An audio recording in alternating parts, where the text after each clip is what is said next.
we're never late. So we are going to. Have we got a quorum to start our meeting? 6, yeah. Yes. 6.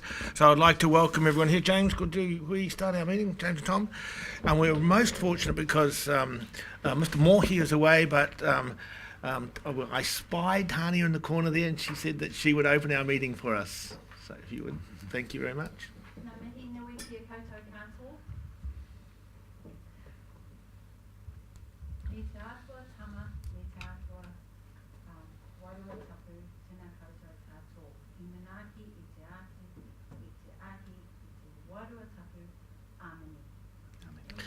Thank you. That was really beautiful. We need to get you along every time. Much better than Mike Moy.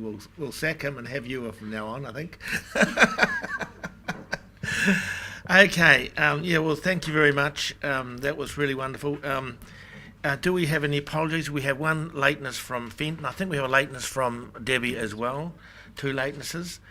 And so can we just have someone move to accept the apologies? Sorry, Rick too for a health appointment. Oh yeah, Rick's got a health appointment. He's just had to leave. Move, seconder. All those in favour of accepting the apologies? Thank you. Any notices before we start? No notices. We'll move straight to conflict of interests.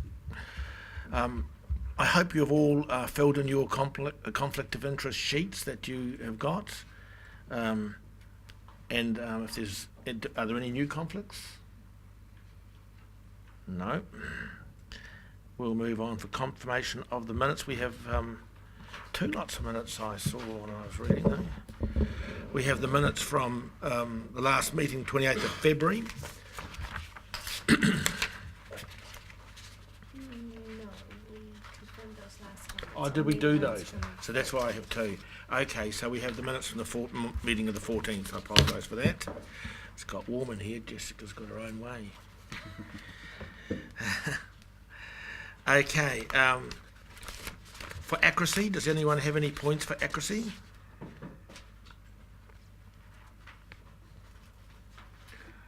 If there are none, do we have a mover to accept those minutes? We have 2. We have Councillor Curtin, Councillor Balford. All those in favour? All right.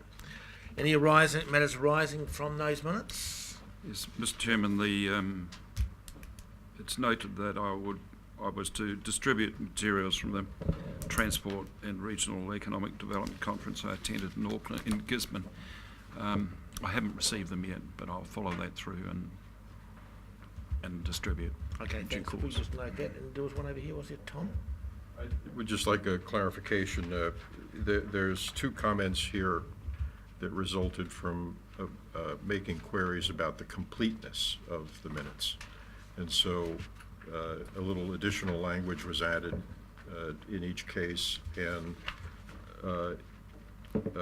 but the comments here are that as there are no provisions under council standing orders for discussion of the minutes other than confirmation of their correctness, matters arising are recorded following. So is that what the formal procedure is? If we feel there is something that should have been in the minutes that isn't, so the minutes are accurate as far as they go. Not by admission, they're not. But by omission, they're not. If that is the point. By admission, they're not. So. So this is then the correct procedure that if there is, because this says that we can't really amend the minutes, but that's effectively what we've done, isn't it? Amend the minutes by adding clarifying language, additional language. I don't know what the formal rules are, but if the minutes are wrong, they're wrong. So if you think we've missed something in the minutes, you should say so.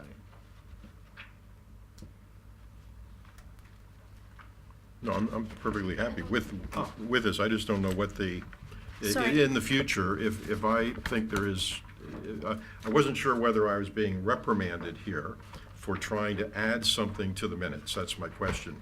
If I feel the minutes are not complete, is it legitimate to raise an issue in matters arising, say, I think there's, or do I raise it in are they accurate? What's the proper procedure here? Okay, can we have Yeah, so just to clarify, yes, standing orders don't allow for any matters arising, so to speak. So the proper way to correct the minutes and include stuff that you think is not there and should be is through the confirmation. So during that confirmation, you say, well, no, on page X, Right. I believe whatever it is Right. needs to be added. And then at that time, that's when we change it before we actually confirm the minutes as being correct, because then we add the words as amended. Got it. All right? So Okay. it's just that was the way it happened on the day? Yeah. Yeah. Okay. All right? Right. Are you happy with that, Councillor? Right. We've moved the minutes. We've voted on that, haven't we? I was just thinking it's getting hot in here. Okay. For follow-ups we've done. Call for minor items not on the agenda.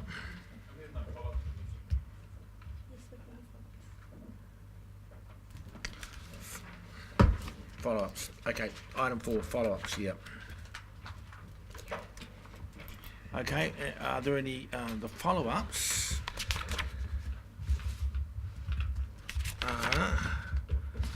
Anyone got any comments on those follow-ups?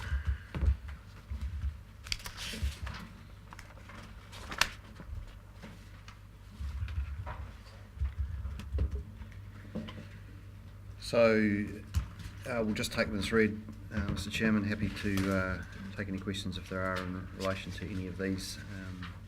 They are all either actioned or currently in action. Interesting letter written to Napier City Council. Councillor Bailey? Yeah, thank you, Chair. Item number 3, the Wayne's report of the 653 consents monitored, 74 of these received a grade of non-compliance. Were they?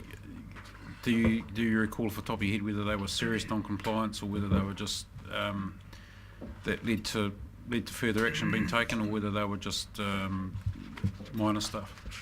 So they will be a mix of both, and the overwhelming majority of them will be a technical non-compliance as opposed to a significant or serious non-compliance, and we can provide further information and breakdown of that to you directly. That'll be fine, thank you. Tom?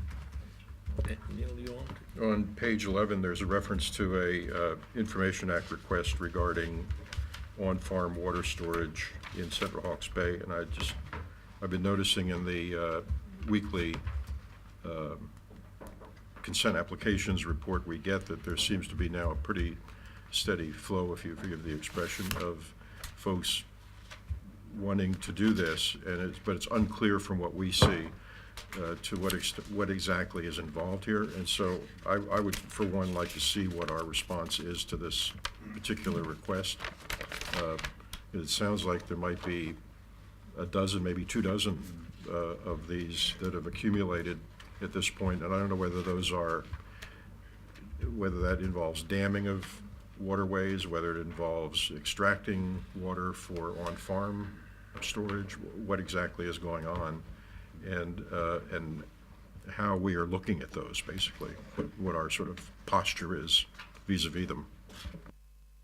So, Councillor, can I suggest we provide you with, could either be a briefing to the Environment Services Committee, although with the upcoming meeting having a full agenda already, it may be further out, but if it's more urgent than that, either the responsible manager could speak with you directly about the nature of those consents, or we could provide you with some further information by email, just whichever is your preference. Well, first step would simply be passing along What is responded? Yep, yeah. But look, I suspect there's a richer body of information in there that we can provide you with. So we'll do that in the first instance, and if you've got any further questions, the consents manager will be more than happy to fill you in.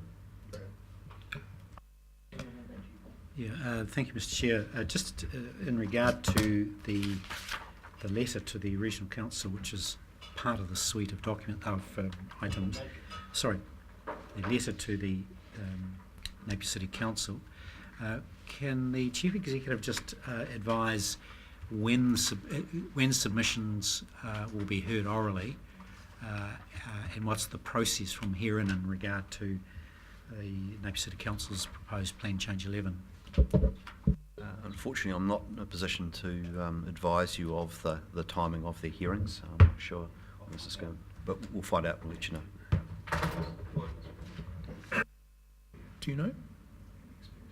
Sorry, Dean Moriarty, who this letter's addressed to, happens to be sitting here because he's part of TAG for the coastal thing, so you might be able to answer this, Dean.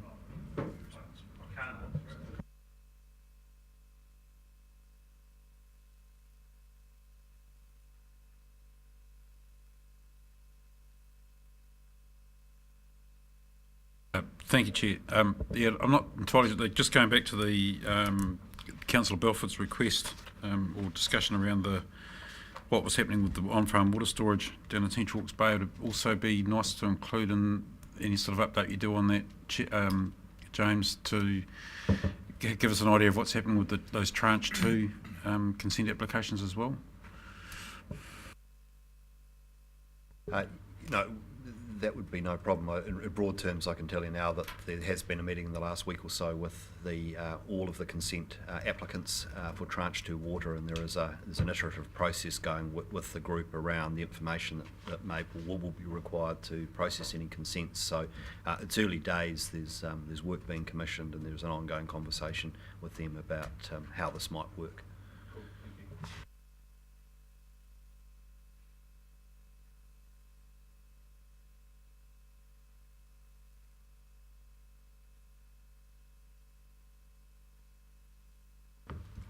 James, I'm just, we might talk about the reaction to that later.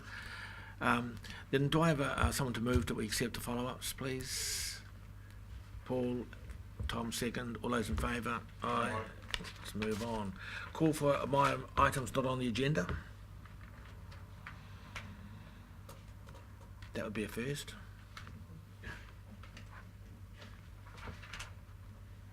Okay.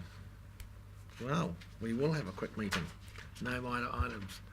Rick will have a couple, but he's out of the room. So, okay, I want to move straight to decision item 7 because we have our guests here today. This is of course our foreshore Clifton to Tangoio coastal head strategy, and Simon is going to come up. Are you, Simon? And I don't know whether you want to be accompanied by Keith and Craig, who I see are here. If they would come up too, and looks like our own engineer for the moment is coming too, and Peter Bevan, I think you should go up as well.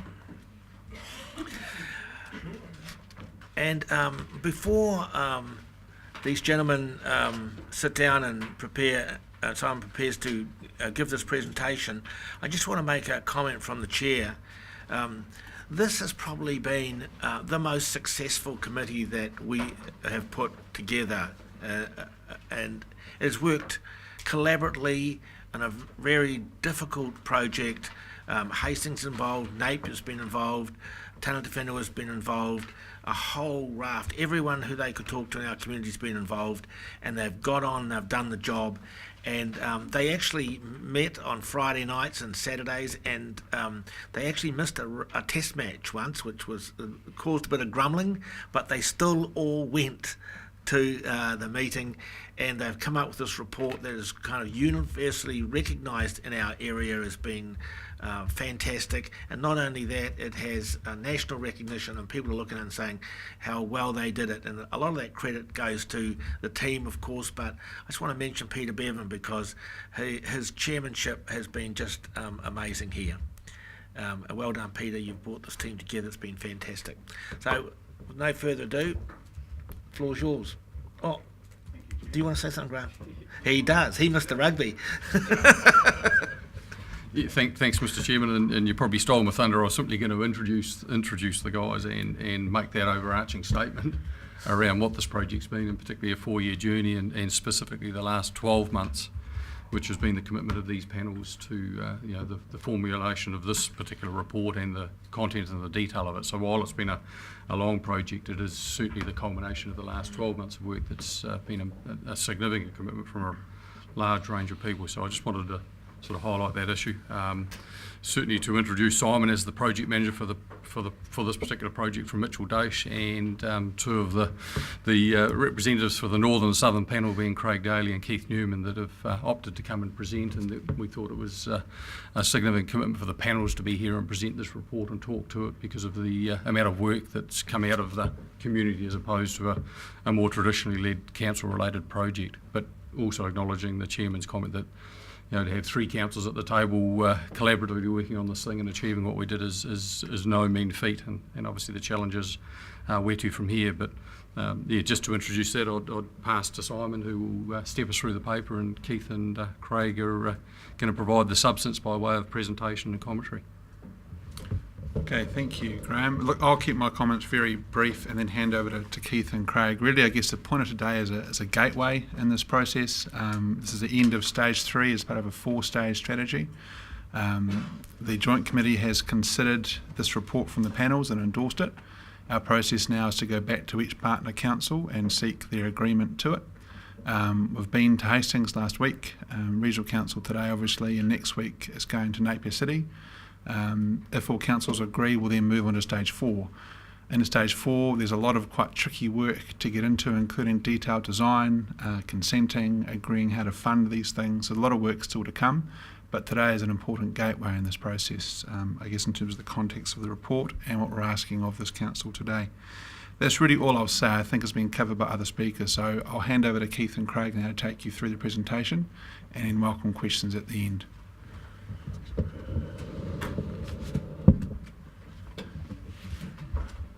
Can everyone see the screen? Well, morning Chairman, councillors, staff and fellow panellists. It's been a privilege and quite an experience to be on the panel. So I'm going to run you through some of the technical data to start with, and then we'll end up presenting the recommendations that have come from the panels. So some of the factors informing our work. Climate change causes significant increase in coastal hazard risks over time, and the past is not a guide to that, and that refers mainly to the timeline. Uncertainty also increases significantly with time. There will be a wide range of possible outcomes, but we need to plan now. Coastal erosion is more visible, but inundation is likely to have a greater threat to more properties. Also, there would be significant social impacts and financial costs associated if we do nothing. The strategy covers from Tangoio to Clifton, which was split into 2 cells, the northern cell with a panel and the southern cell with a panel. There were then a large number of units identified within each cell. Because of the large number, it was deemed necessary to prioritise the assessment process, and at this stage of the strategy, concentrate on those most important. So of the cells, there's 4 in the southern cell and 5 in the northern cell that were fully assessed at this stage. The remaining units will come up in the next strategy review that's undertaken, envisaged perhaps in 10 years' time. Right, what are we dealing with? To give you an example, this is Ahuriri. At the left, we've got East Pier. At the right, the groin down at Sandy Beach. Erosion risk for 2021-20.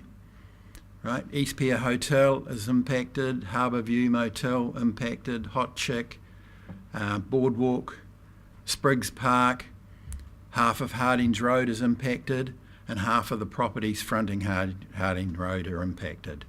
And that's for the erosion risk. So that's an example. To give you an example of inundation, if we look at, say, the Pandora industrial area, Embankment Road is on the left-hand side, Bluff Hill on the right there. So, inundation risk 21-20. Most of Pandora industrial area is inundated. So they're just examples for two of the units.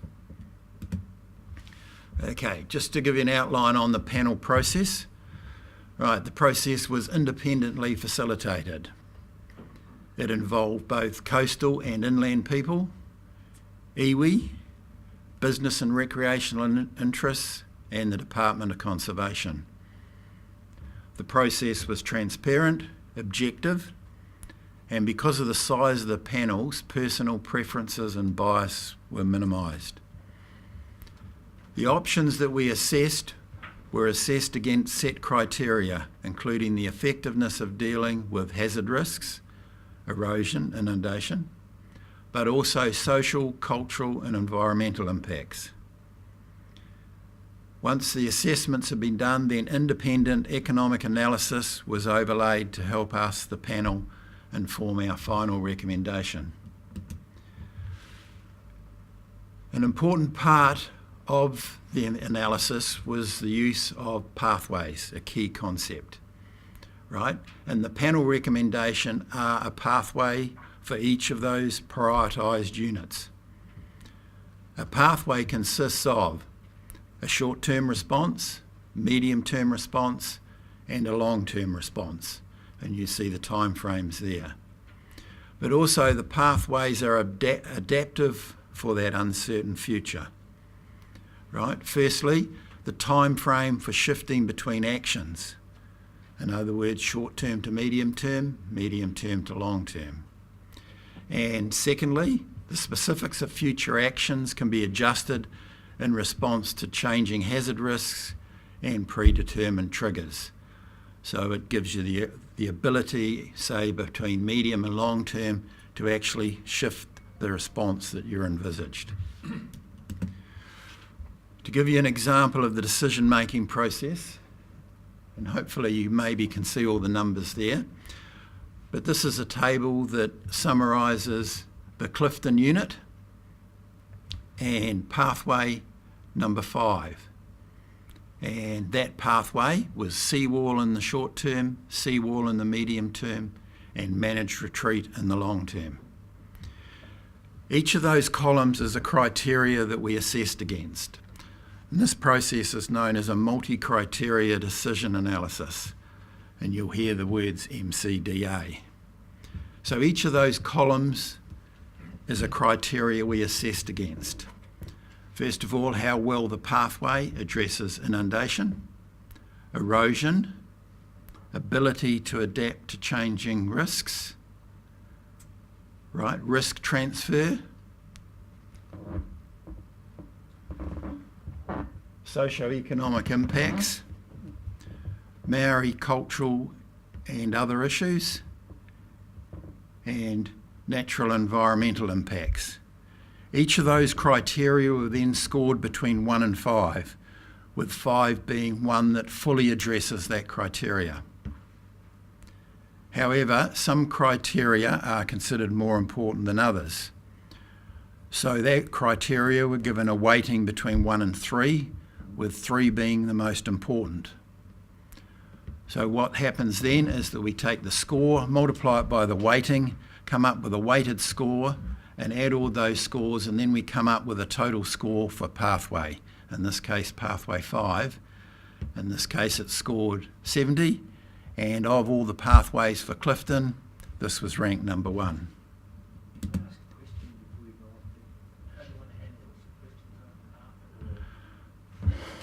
Or we can take them as we go if you like. Sure. Just going back to the previous slide and looking at socioeconomic impact column in the centre, was across all of the zones that you've considered, was the issue of the capital value of the infrastructure and properties in that location a factor in creating and scoring on a socioeconomic scale? So if for example, you take that Clifton example and compare it with the Pandora scenario, how does that relate in terms of the economic value of the assets protected? I can have a go at that. So there's probably 2 ways I'd answer that. In terms of that social criterion, that was really more about the social impacts of doing nothing. So we had some work done looking at a way of costing social impact as just a metric you could put around it. That did include things like capital value. So if a person's to lose their house due to a storm event or erosion, there's obviously the financial side of that, but the social side of that, how might you put some metrics around that, and cost was part of that in terms of the capital value. So it is sort of built in some way to that social impact column, but it was also done after the fact, an economic analysis which was done after MCDA and complementary to it, and Craig will probably mention that in the next slide. It was more the economic issue, comparing the relative merits of a score, which results in your end ranking, but the relative merit of protecting a block of land in Clifton versus a block of land in industrial area. How did you factor the protective value of the mitigation? So I think, and perhaps Graham can help, but I think if I understand you, we did it cell by cell or unit by unit. So Clifton was looked at as a unit, and we costed out the effect of doing nothing, what would be lost. We costed out the various costs of different responses and how they might line up, and did some analysis on how that all works, sort of a cost benefit, which is a financial side of it. We didn't do a comparison to say, well, what's the relative benefit of defending Clifton versus Pandora? They were done more separately than that, but more unit by unit. And I think because of the consistency approach over the units, we perhaps address that partly as well. And just perhaps like to point out that we had something like 12 workshops and meetings, and all the time we were asking questions, and then we were being advised back from the technical advisory group and other specialists in their fields to advise the panel, to assist us in doing the MCDA and the whole process. This is a summary of the actual Clifton unit, and that shows the 6 pathways that we looked at, including the pathway 5 that was on the previous table. The left-hand side there shows the short-term, medium and long-term responses proposed. Then there's the MCDA score and the ranking based on the MCDA score. The right-hand part of this table is the added economic analysis. The first column is the cost plus loss, which is just the total cost for that particular pathway, and then that was ranked. Then we've got value for money, VFM, which was a way of assessing the value of money in terms of gaining points that were scored in the MCDA score. And then under that VFM, we then ranked them again. And there was also a third column that was added, was the short-term build costs, because there was some units that were going to require expenditure in the relative short term, and it was handy just to get an idea what influence those make. So taking that all into account, the panel's recommendation for Clifton unit was pathway 5. Right, I'll now move on to the Northern Panel recommendations. First of all, the Ahuriri unit, which have actually seen the impact of erosion for 2120, and the proposal for Ahuriri is in the short term to maintain the existing seawall, in the medium term to extend and upgrade that seawall, and in the long term to continue that philosophy of maintaining and increasing the crest height of the wall and improvements to the seawall. That's the recommendation for Ahuriri. Pandora, which you saw the inundation of, the recommendation here is inundation protection for short, medium and long term by the construction of stop banks that will protect the Pandora industrial area. Move on to West Shore. The proposal at West Shore in the short term is to continue renourishment of gravel and sand to offset erosion losses. In the medium term, construction of control structures with a continuing renourishment program, and in the long term, enhancement of those control structures and potentially continuing the renourishment program. For Bayview unit, and it should be noted here that the response for this unit is dependent actually on what you do at West Shore. So the proposal for Bayview is status quo in the short term. At the end of that period, it's likely that some replenishment will be required. Medium term is the installation of control structures, plus perhaps a continuing renourishment, and in the long term, the same philosophy. To move to Whirinaki, and once again, what happens at Whirinaki is influenced by what's done at Bayview and West Shore. So the recommended treatment at Whirinaki is in the short-term status quo, but there could very well be renourishment required in the later period of the short term. And the medium term, control structures to be installed and continuing renourishment. However, in the long term, to fully address the issues, it's likely that a seawall will be required. Right, I'll now hand over to Keith, who was on the southern panel, and to give you the recommendations. Kia ora tātou. I have to admit that when I first joined the panel and saw that we had to look 100 years out, I was overcome. I just thought, how can anybody think 100 years out? I mean, for me, sometimes thinking 2 months out is a challenge. And all my assumptions, all my perceptions of what ought to happen were being severely challenged to the point that I felt like I wanted to walk away until I began to understand the logic of what was being done. It was a very challenging process to have to put aside your preconceptions and begin to go through step by step until we began to look at things in a much narrower view, until we could start to think perhaps in 50 years or 10 years. And then I began to see, okay, we've got a chance here to make a difference, because thinking 100 years out, it's all gone. Why would you bother? So we have an opportunity now to make a difference and begin to put things in place to protect a multi-generational future.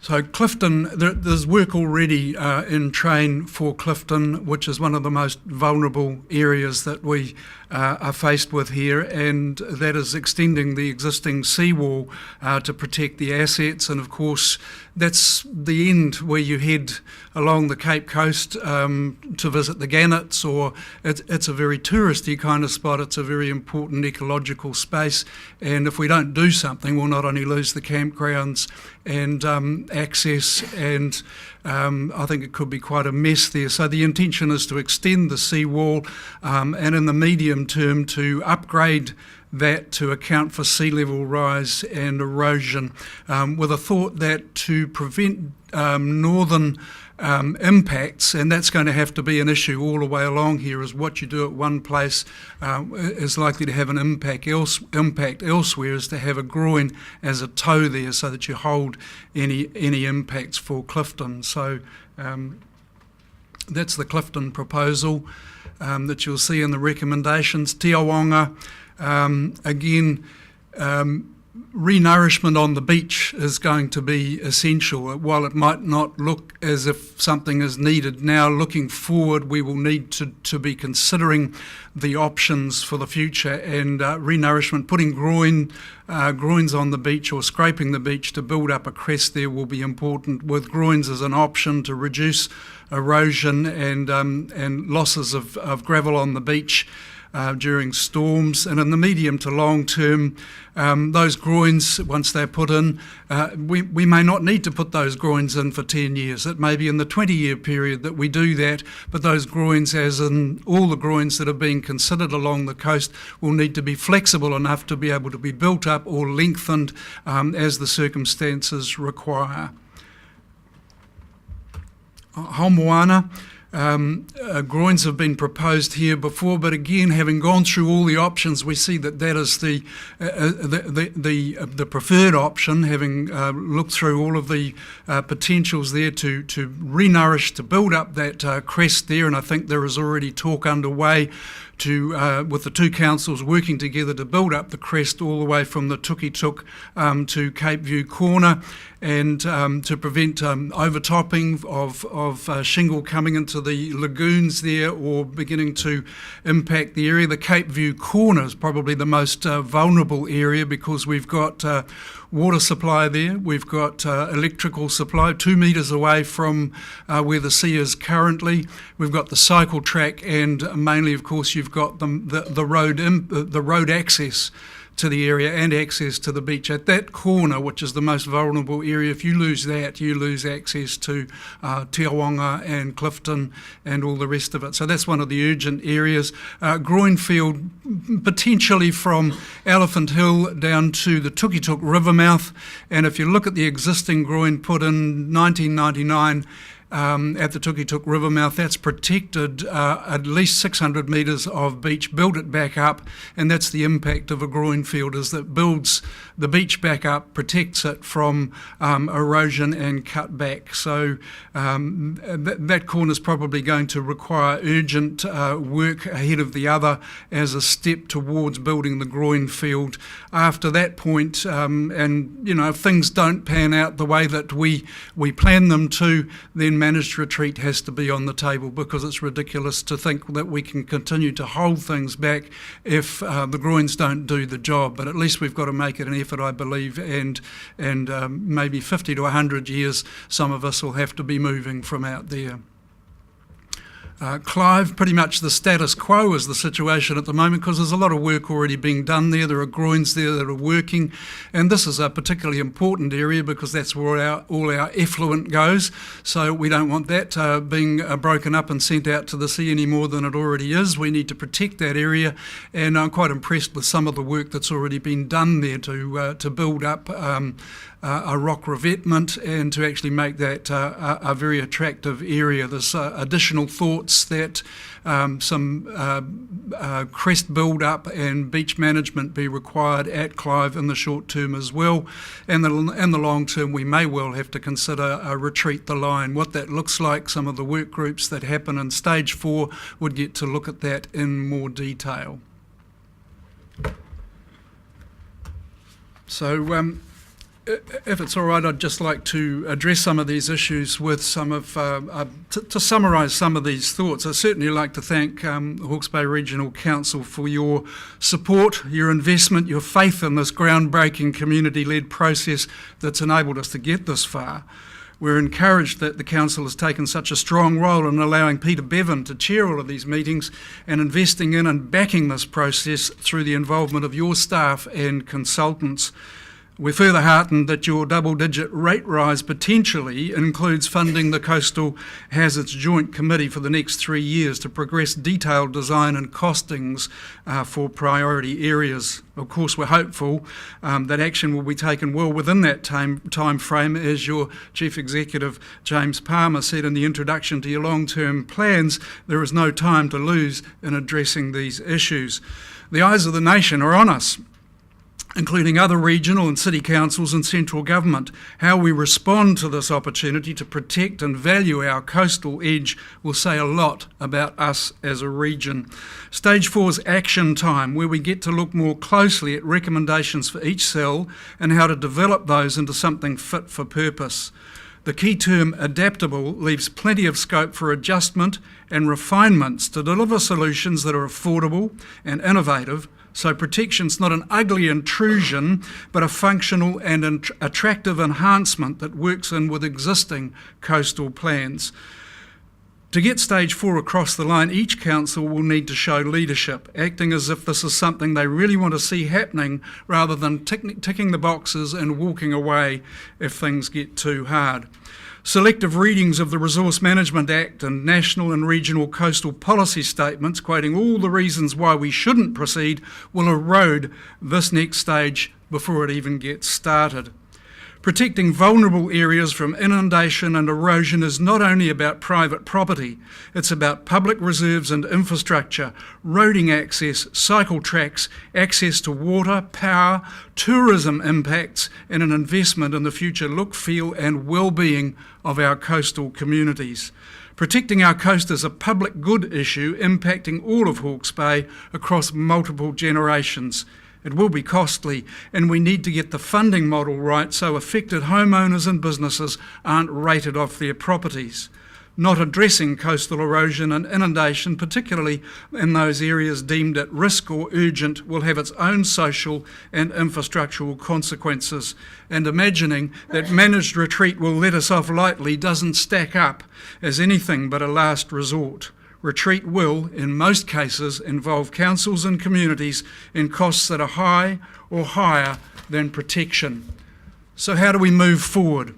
I imagine each council needs to include the Coastal Hazards Assessment Report in their annual and long-term planning processes and begin contributing to a regional fund for prioritised and emergency protection work. It's been suggested each council establish a Coastal Hazards Action Group, including members of the assessment panel, elected councillors, officers and engineers to work out how to implement the recommendations. To assist with that, Tonkin and Taylor, the Living at the Edge group and the Technical Advisory Group have said they will make their resources and modelling available. If necessary, the Joint Committee can be reconvened in a supporting role. What the rest of the country is looking for is a template for the way forward. Once we've got a sufficiently detailed plan, maybe focused on one or two priority areas, let's put some of this challenge back to where it came from, central government. If we do this right, it could inspire the wider community and be the incentive needed for central government to get on board with guidance and financial assistance. Dr. Judy Lawrence, who chairs the Government Climate Change Advisory Group, is already working on a funding model to assist cash-strapped councils with low numbers of ratepayers. Dr. Lawrence and her colleagues at the Living Edge Group, working on coastal resilience as part of the government's National Science Challenge, has helped develop the collaborative decision-making process that we've been working with and been an important part of our conversations. She proposes a new climate adaptation fund to pay for preventative work rather than post-event clear-ups, and modifying other policy, including planning and funding public infrastructure, accordingly. Locally, the proposed 60-40 public good approach across the region is a major step in the right direction, but let's not scare people off with more talk of how many millions this will cost until we've worked out the designs and refined the detail through stage 4. The coast and its estuaries, inlets, wetlands and lagoons where bird life thrives and fish spawn and develop is an important part of the cycle of what happens between the rivers and where they meet the ocean. This is part of the same dynamic system over which the Regional Council, alongside Mana Whenua, is tasked to be kaitiaki, or caretaker of. The recommendations before you are part of a 100-year plan, broken down into bite-sized chunks with progress to be reviewed each decade. For the northern and southern cell, the proposals we'd like to see actioned as soon as possible are a natural fit with other projects that showcase Hawke's Bay's coastal edge. Clearly, there are priority areas at West Shore and at Cape View Corner and Clifton. The wider community will need to understand the public good they're being asked to invest in, that our coastal areas are part of what makes Hawke's Bay such a desirable place to live and work in and to visit. A commitment to protection through crest management, beach scraping, groins, sea walls, planting and other means should be seen as a practical enhancement to our joined-up coastal communities, bringing value and confidence to locals and tourists alike. Take the wonderful developments that have refreshed and renewed the Napier waterfront from West Shore to Ahuriri, the vibrant family-friendly Napier CBD to the Waitangi Reserve where the celestial compass, Atia Arangi, is now situated. Further south, the limestone rock revetment and creatively constructed car park by the sanitation plant at East Clive, and the Regional Council's extraordinary job restoring the inlets and estuaries north of the Tukituk River are further evidence that we're all lifting our game. From East Clive south of the Tukituk to Clifton, we're proposing that we continue this kind of creative flair with protection as part of the Cape Coast Reserves Management Plan and the Te Mata Amaui Art and Heritage Trail. Every indication is that we're at the intersection of a major breakthrough, the chance to work together across councils and community to achieve something historical based on the recommendations in this report. We have a unique opportunity to make the rest of the country sit up and take notice as we take steps to protect our coastline and turn our current vulnerabilities and the challenges of climate change into an opportunity. All we can ask is that the Regional Council continue to take leadership and give the Coastal Hazard Assessment Report recommendations a big tick.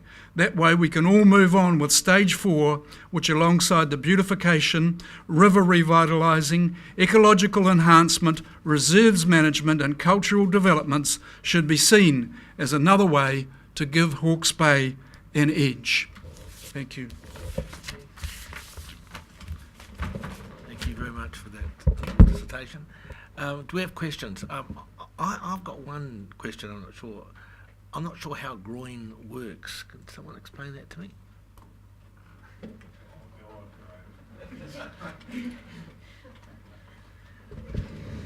Thank you, Mr. Chairman. You'll have to come for a drive with us in the next 4 weeks. We have a range of coastal groins. So in simple terms, the intent of a groin is a structure that's placed perpendicular to the coastline out to sea, and its primary purpose is to trap sediment that moves along what they call the littoral drift of the coast. In this instance, most of it's north, so it simply gathers material on the southern side of a groin and builds your coast or stabilises your coast by capturing that material. The construction of a groin field is therefore groins are placed at certain design distances to achieve a collective benefit of that. A groin on its own, and the ones that Keith referred to, the groins we have tend to be at our river mouths, and so they're serving a slightly different purpose. They're serving the purpose of holding the coast, but on the what we call the downstream or the northern littoral side of the groin, it actually starves the coastline on the basis of gathering that material. So we've got them on the southern side of our river mouths with the collective opportunity to maintain those river mouths open more frequently by starving them of that material. Okay, thank you. Other questions? Alan. Thanks, Mr. Chairman. Thanks for your presentation. The re-nourishment and even construction of groins is going to require a lot of material. Have there been any sources particularly identified? Yeah, so consistent with Simon's comment before, there's been a range of concurrent elements of this project, funding, model workshops, the social impact work, but also a part of that was actually determining physical solutions, and I was involved alongside Tonkin and Taylor looking at the technical aspects as Craig and Gary were within our organisation. And obviously a significant issue for me was the ability to supply large volumes of material for long periods of time. And it was a question we raised at the start. And I suppose a sort of, and Councillor Hewitt's not here, but an attendant opportunity is obviously to head to those areas that we have problems at the moment, particularly in the Ruataniwha Plains or the upper sections of our rivers. So we've applied a cautionary approach, acknowledging that this thing could be priced advantageously by material that's handy, but acknowledging over 20, 50, 100 years we would be chasing material much further afield. So we've applied what I believe to be a rational and sensible approach to material supply out of our rivers and more distant. Consistent with that, in terms of the groins, the general approach to that would be limestone, and we've spoken to recent quarries that they would have millions of cubes available to us, so certainly enough to build groins for the foreseeable future for what we're advocating. And I suppose a slightly additional trend to this would be the sand replenishment, which is the work that we did collaboratively with the port on their maintenance late last year, but also with a concept of chasing perhaps larger volumes and seeking that out of the bay itself. So yeah, we've not only looked at the material types and volumes available, but also hopefully sensibly applied unit rates and whatever that are reflective of this region. Okay, but you're obviously confident that you'll be able to source material, okay? Oh, absolutely, and so to the extent that we've looked, while they've been looked at on a cell-by-cell arrangement, a challenge for us was looking at those interrelated or risk transfer comments that Craig talked about. So what we've got is probably conservative, because on the basis of if we do something substantial, we're sure the knock-on effects into Bayview and Whirinaki, we've looked at them in an isolated nature, but from my perspective, I believe there'll be quite substantial savings there in terms of what already occurs as that same material moves through the system. So A, we've looked at the volumes, B, we've looked at the costs, and C, we're probably in a conservative position.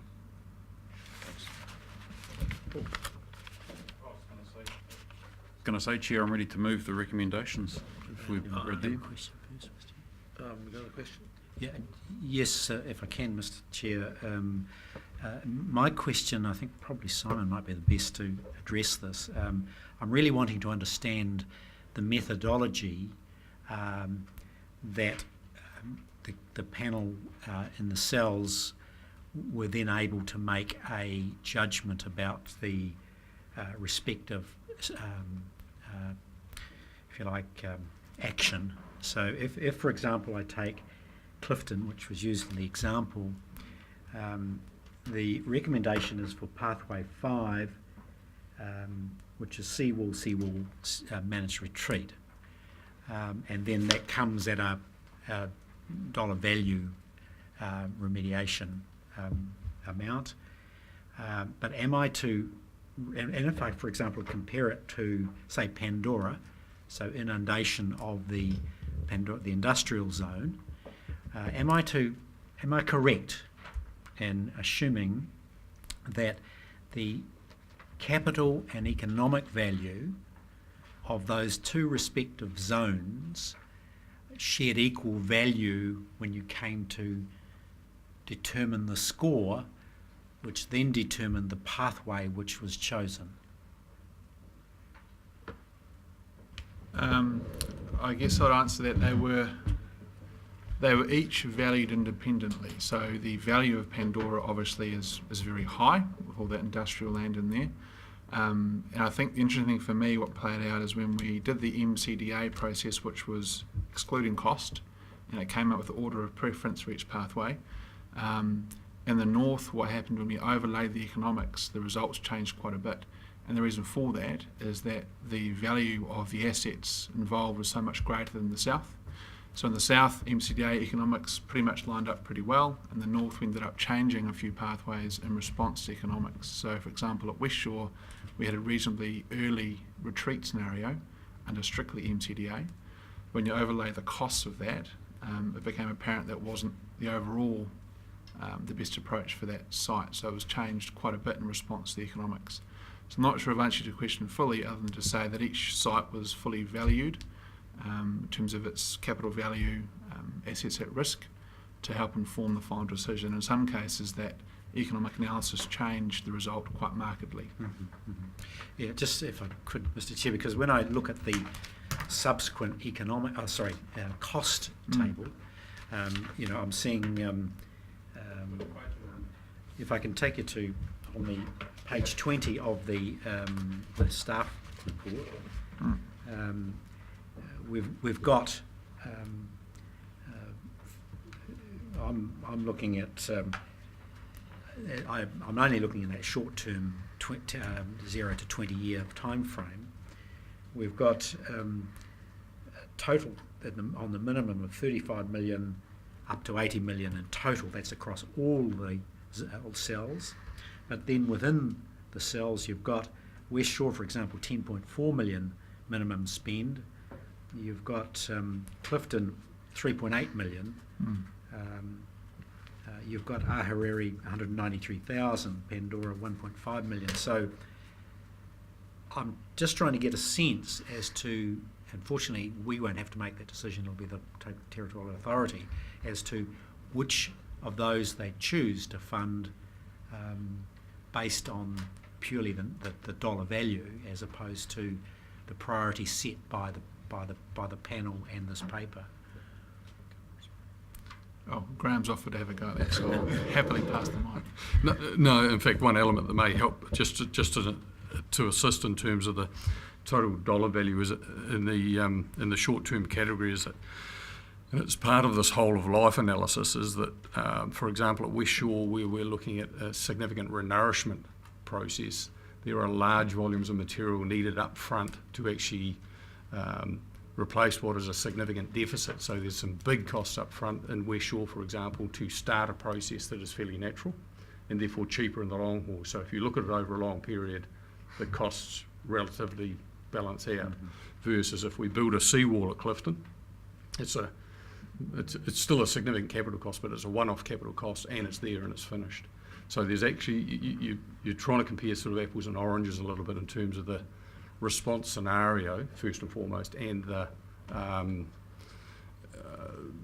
impact of some things that are a significant one-off cost versus something that's going to go for a longer haul.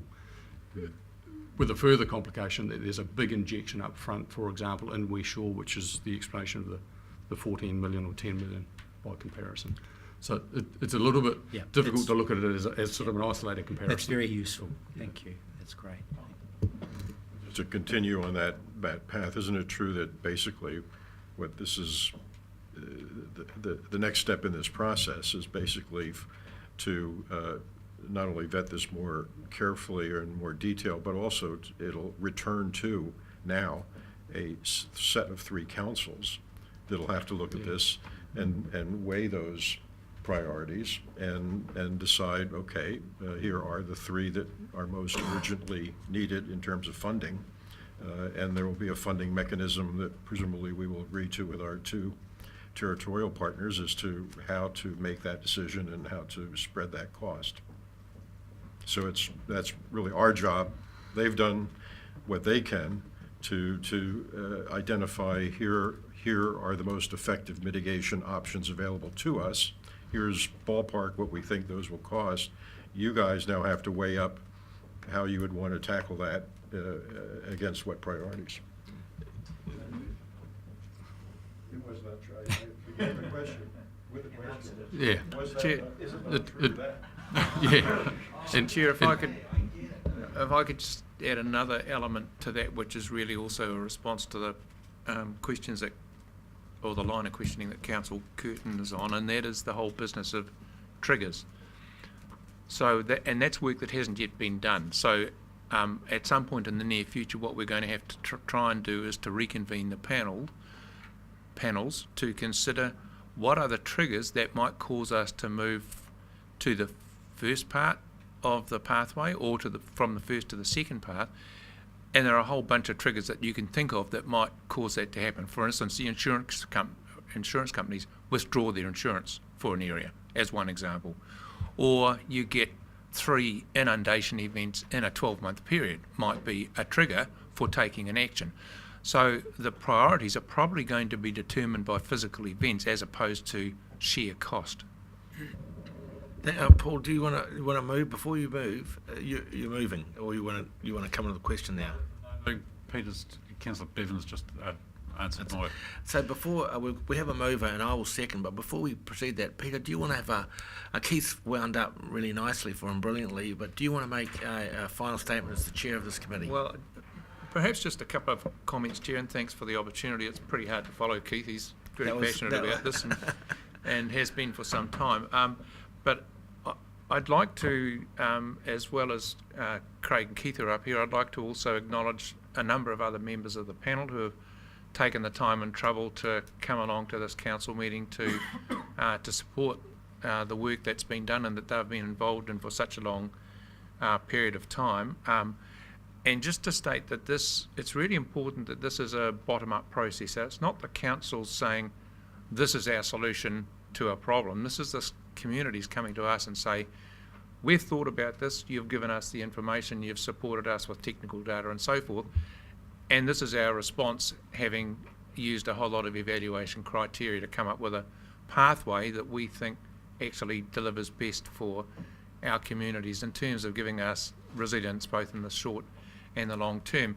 And when you think of the problems that some other regions of our country have had, and I'm thinking places like Kapiti and Christchurch, where it's been more about the council deciding on something rather than the community, there's been a negative response to that. So I'm hopeful that because of the process we've gone through, where we've basically worked pretty hard to interface with the community and get their buy-in to a solution, that those problems will be avoided in Hawke's Bay.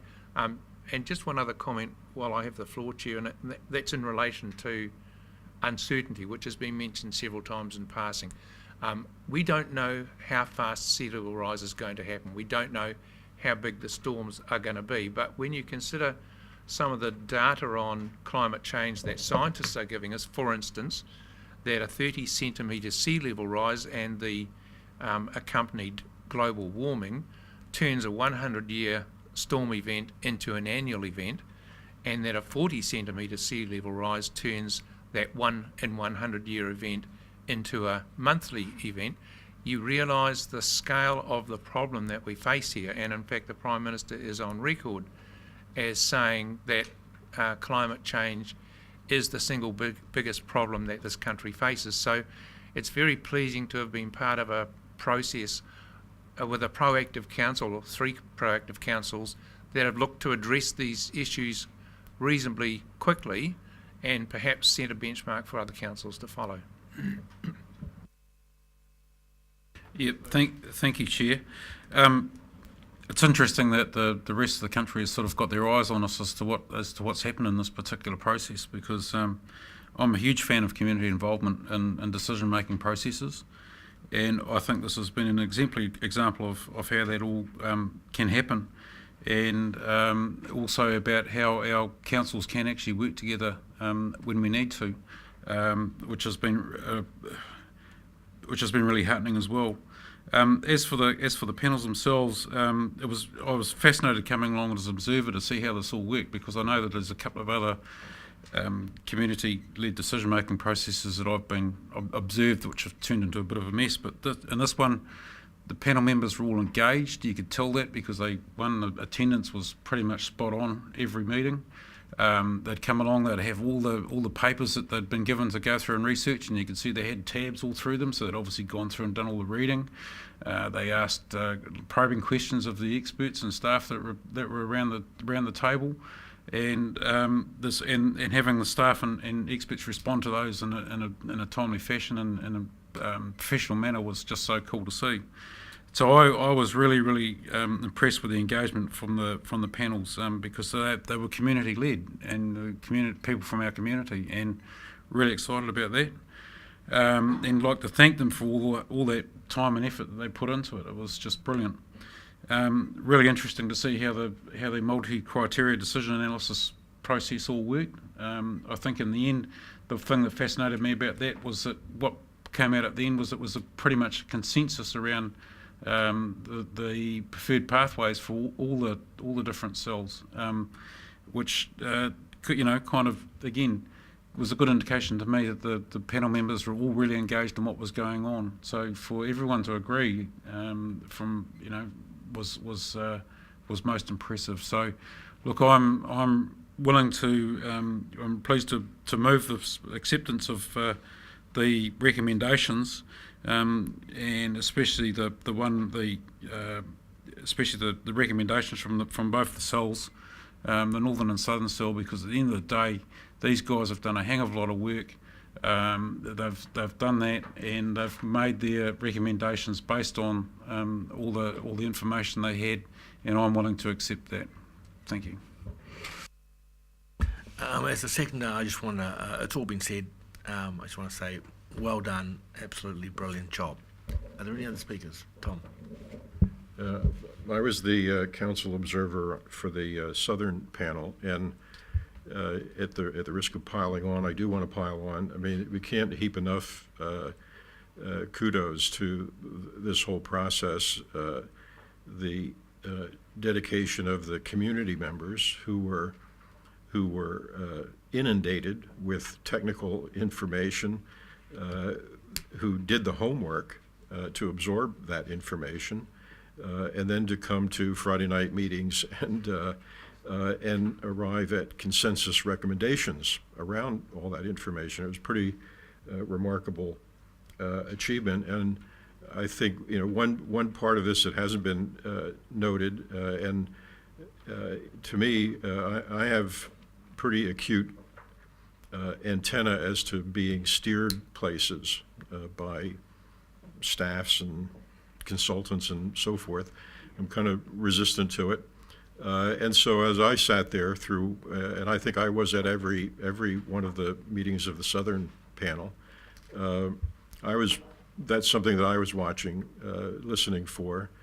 And I would say that from the standpoint of the consulting team, that this was terrifically handled. And I've interviewed some of the panelists about this issue, and I don't think anybody feels that they were pushed, prodded in any direction in this process. They were given ample opportunity to question everything put before them. Everything that they asked for was noted, supplied, revisited if need be, and it all worked out. And so, apart from the dedication of the community members, I think the management of the process from Peter on through to the consultants was absolutely perfect as far as I could see.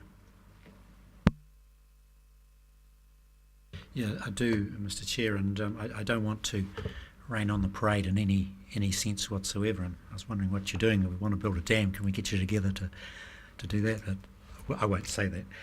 Mr. Chair, the issue following on from Councillor Belford, though, really comes down to the willingness of the community to spend the money. This is a major investment right across the board, and I was particularly interested in the decision-making logic that you've derived the various pathways and processes around. And it troubled me significantly. I was mowing the lawns and had to get off, I think, 3 times to go back inside and read the paper again to try and get my head around it, because when I looked at the dollars, it didn't quite work until Graham then explained some of the front end. That it just suddenly dawned on me, that's why, and that's a perfectly logical and reasonable rationale for it. So I'm completely now confident around the decision-making logic, because at face value, one of my instincts, which unfortunately I share with my colleague Councillor Belford, is to be somewhat suspicious of capture by any particular elements of the decision-making process. And when I saw West Shore at 10 million, I thought, oh, goodness gracious, we have been captured by some noisy folk from West Shore. But that's not the case. I would say, though, that really from here on in, the rubber meets the road, and it's the willingness of the community to make these investments, to agree and accept the argument that parts of the region deserve their support. I mean, I've been made the prudent decision to live up in the Parati Hills. So I can look down at the inundation and say, gosh, you should have done what I did. So you need to convince me as a ratepayer to put my hand in my pocket to support you living in West Shore to spend $10 million. So that's the rub. I'm pleased we're not making that decision. It's a TA decision, and I'm pleased that we're contributing I think, $100,000 a year or so to keep this process going, so that we do have a cohesive plan across the board. Thank you, Mr. Chair, for the opportunity to speak. Pleased to hear you're living on the hill. Paul, do you want to wind up, or we have sufficient? No, thank you, Chair. Just a bit follow on there from Councillor Curtin's comments. I think the message there was to everyone else from here on in, on stage 4, to don't muck it up. Okay, councillors, we have recommendations 1 to 5, and of course in recommendation 4 we are allocating the $100,000, which is in our long-term plan. So all those in favour? Aye. Against? It is carried. Thank you very much, gentlemen. It's a great presentation. Okay, we will move to back to item 6, recommendation from the Regional Transport. Alan, we have it before us. Mr. Chairman, I'll just make the comment that it's not noted here, but it's recorded in the minutes of the meeting, that we monitor on a regular basis the number of containers of water exported from the port, and in February there were a whole 14 containers exported, and obviously this does not align with the common conception that millions and millions of litres of water are being extracted from our aquifers and sent overseas. How? Just give us that number again. In total, is that 14. 14 One in, four in total in total from for all month the of water. February, and that's about month February. that's consistent. The reason we monitor it basically is that at one stage it looked as if this could have significant impact on the transport infrastructure, but the reality is that it doesn't. If there's any problem with traffic generation and infrastructure, it's logs, of course. So that's the comment that I'd make. So millions of litres of water being extracted and sent overseas is a myth. It's not happening. Not happening. That's very interesting. Anything else, Alan? No. I'd move the You want to adoption. speak, Paul? Just a comment, Chair, that I find that number fascinating, and I agree with Councillor Dick that it's proof that at the end of the day there aren't millions of litres of our water being exported through water bottling plants, but it also tells me that when we were told that it was going to be the economic boom for Hawke's Bay and all these jobs are going to be created and everything else, how that's a bit of a myth as well. Yeah, I expect there's quite a significant local market, particularly with the move to chlorination of water, and they feature prominently on supermarket shelves, so that I expect is a greater part of their trade. So it's a domestic market trade, not a... Yeah. Tom? I just have two questions, maybe to Councillor Dick. Is part of the mandate of the purview of the Transport Committee to look in any way at the energy costs of our transportation system and the choices we make about it? Is that part of the purview or not really, or? I wouldn't say that it's a specific, but it's certainly not ignored, and it is taken into account in the regional transport plan, which is in the process of being updated in any case. If you had a particular view, that will go out to public consultation, and if you had a particular view, would welcome your input. Well, I'm just wondering whether that should be layered in as one of the, more formally maybe, as one of the areas where we're making choices, it appears to me, whether it's rail and trucks, and so we introduce every now and then the question of relative energy costs and so forth in some of these choices, but I'm just wondering whether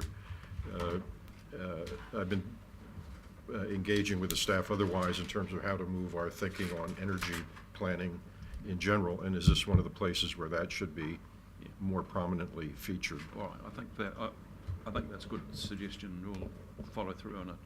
Incidentally, I drove down from Gisborne the other day. 36 logging trucks encountered on one trip. So, boy, it's becoming a problem. Thank you. My second question. You have two questions? Good, My Tom. second question has to do with this item number 2, the weigh station. Is this? I've heard from people who are troubled by what they anticipate will be an enormous amount of truck traffic through the middle of Aoriri there. Yeah. Is this what is this item? Is this about trying to and particularly the fact that weigh station is sitting, I guess, right opposite the tobacco building there, Right. is upsetting to a lot of people. Is that being? Well, the way right is that's an enforcement facility to prevent, overloading. Mm-hmm. And it's not done by putting vehicles over a weigh bridge. It's done electronically, and the truckie would not know he's being weighed until he gets stopped by a traffic cop down the road. So what happens at that spot opposite the tobacco? Essentially, they're weighed there for the purpose of facilitating their unloading at the port. It's really part of the port infrastructure. Is there any anticipation of moving that, or is that a given? Well, I think Napier City Council have some ideas in that regard. And I mean, there is congestion occurring there. There's no question about that. Thank you. The sooner the train's on the line and hauling Didn't take you long to get in half the game. logs out of Wairau, the better. Councillor Simple question. Yes. Why would you think about moving it? I would have thought it's perfectly located. Some of the residents probably don't agree, but nevertheless, it's a good. You'd have to talk to the Everett Business Association. Yeah. Anyway, we won't get embroiled in that debate. So, Alan has. Absolutely. Councillors, can we have some order here? We love the banter, but Councillor Dick has moved his own report. Do we have a seconder? We have a seconder. Councillor Barker's entered the room and made his presence known. Any further? Alan's had his little address. Councillor Barker, do you wish to comment on the transport report, except what you've already done? Anyone else wish to comment? Otherwise, I propose that we accept this report. All in favour? Aye. Against? Thank you very much. Sensible questions. Do you want?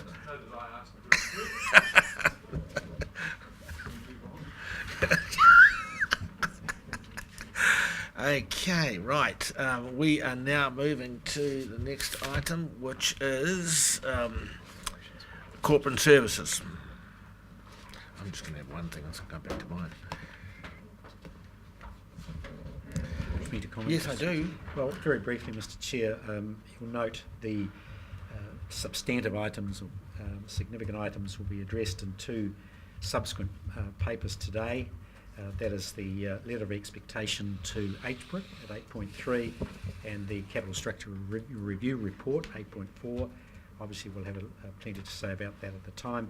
I would note the continuance of Councillor Belford to shuffle areas of his responsibility into this committee, probably because of the alacrity with which it's dealt with in that committee, as the swimmable lakes and rivers is being dealt with by that committee. I note the appointment of Councillor Bailey as the delegate to LGNZ, and the appointment of the chairman to the Regional Sector Group of Local Government New Zealand. Nothing much to say about that, Mr. Chair. The reports received included the recommendations of the Finance and Audit and Risk Committee. Nothing substantive in that to be concerned with, other than to note that the committee continues to develop a broad sweep of probing investigation as to performance of the council. Thank you very much, Neil. We have a question, I'm sure, from Councillor Belford. A question. Was this the meeting where we approved our participation in that joint lending scheme? Something that happened elsewhere? We had the LGFA. Yeah. The LGFA. Yeah. That was addressed in the council workshop. And the special council meeting to And the special adopt the council LGP. meeting, that's right. So we've It's already. a consultation topic within the Oh, that's right. consultation document. And we're getting a few letters to the editor on it, a talking point. Do we have a seconder, or do we have any seconder? We have a seconder here. You don't need any further comment? Any comment? I'm a bit worried we're going to be probing people. That's a bit of a worry. All those in favour of accepting that report? Aye. Against? We accept it. Recommendation from the regional planning. As the co-chair, I will take that paper. We had a very interesting meeting, regional planning committee, and we went over a couple of quite difficult issues, outstanding water bodies. I think we got through it in the end, despite some of the complexities and concerns about that. Clearly, that is an issue that will continue on between council or the community and Tana Te Whenua, but we did get through it finally in the end, which was really good.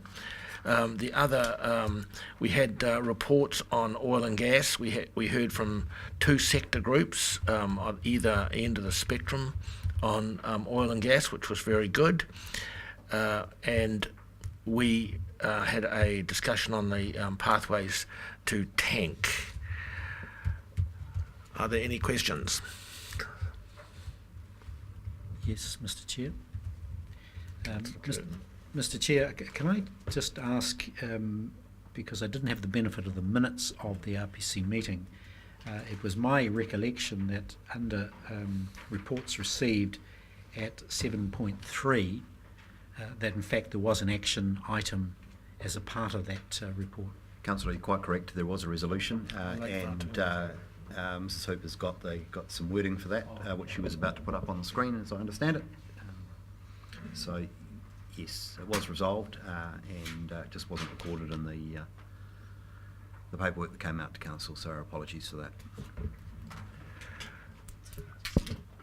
We did add Ruataniwha Aquifer and Lake Whatuma to the outstanding water bodies too, I note.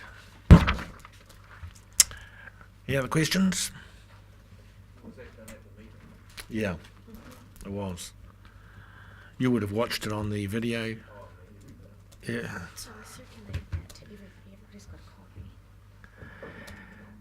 I'll move the report. Do I have a second? Yeah. Yeah, I am reading this supplementary Yeah. adjustment. I'm lost to find the... It's not on there, councillor. It's up and it's supplementary to that. It's, I it's see. about to come in. Okay.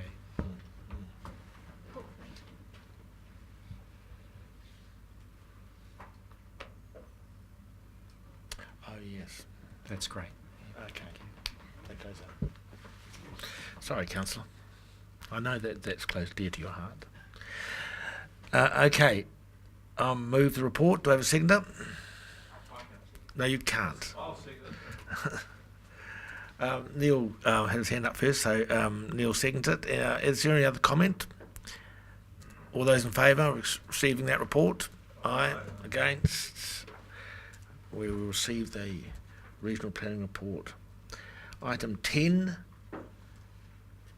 Hawke's Bay Local Authority shared structure, which I imagine less. Yeah, we're going to talk about that, James.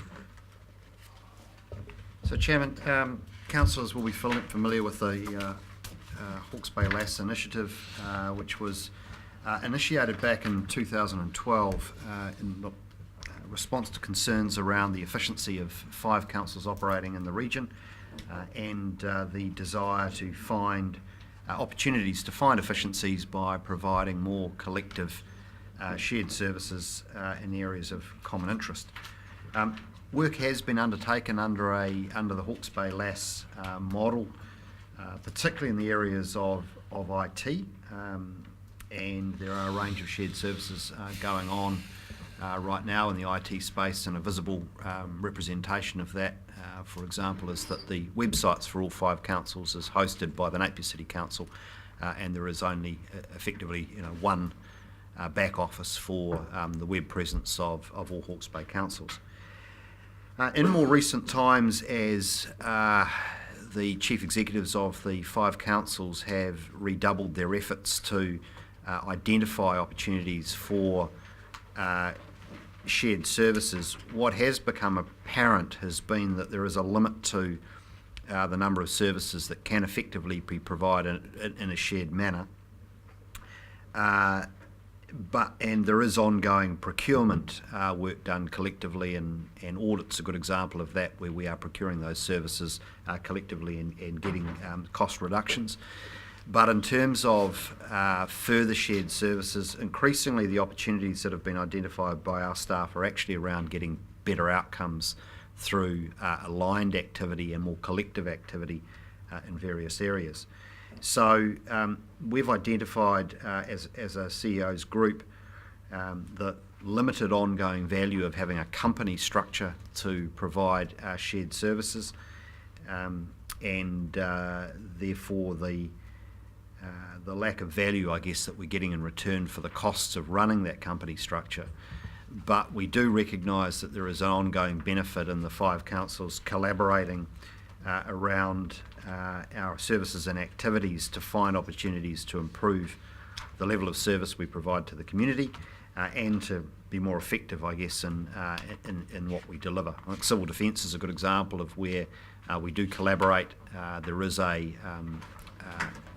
critical mass of capability which is housed within this organisation, but it is done in a way which is governed collectively and is delivered through and in partnership the 5 councils of the region. So what we're proposing to you today, and a similar paper is going to the other 4 councils in the region, is that we shelve the HB LAS company structure, but that we don't let up, and in fact we redouble our efforts in terms of collaboration between the 5 councils and find more opportunities to work together across the range of many services we provide. And it may well be that in the future we find the need to use the company to deliver a particular service, but that imperative isn't with us today.